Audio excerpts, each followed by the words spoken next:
So in this one, what we're going to do is we're going to look at the units of mass.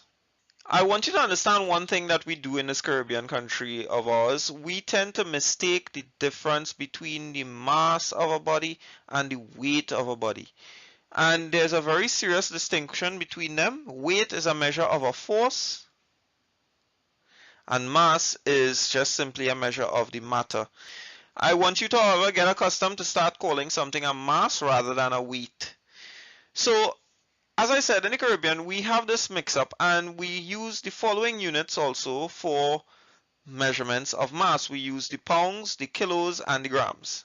Those are the units. The grams, not so much, but the pounds and the kilos, definitely. You would tend to see pounds and kilos more often, especially if you go somewhere like a grocery or a supermarket. So on the previous slide, what I did is I said that we have two units of measure that we use most common, and that is the unit of kilogram and the unit of pounds. But before we go any further, I would like to explain to you that these two units that we use to measure mass belong to two different systems of measurement. These systems of measurements are the imperial units and the metric system.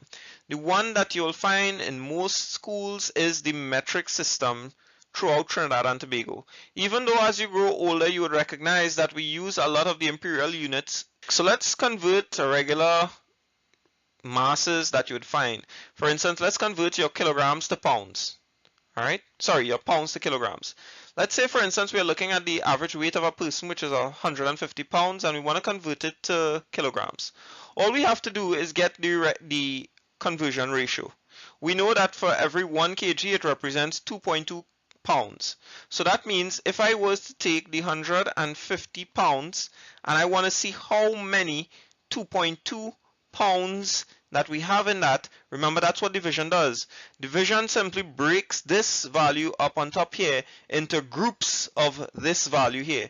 And we see we have 68.2 kilograms. In other words, we have 68.2 groups of 2.2 that will tell us that it is 68.2 kilograms, since every group of 2.2 pounds represent 1 kilogram.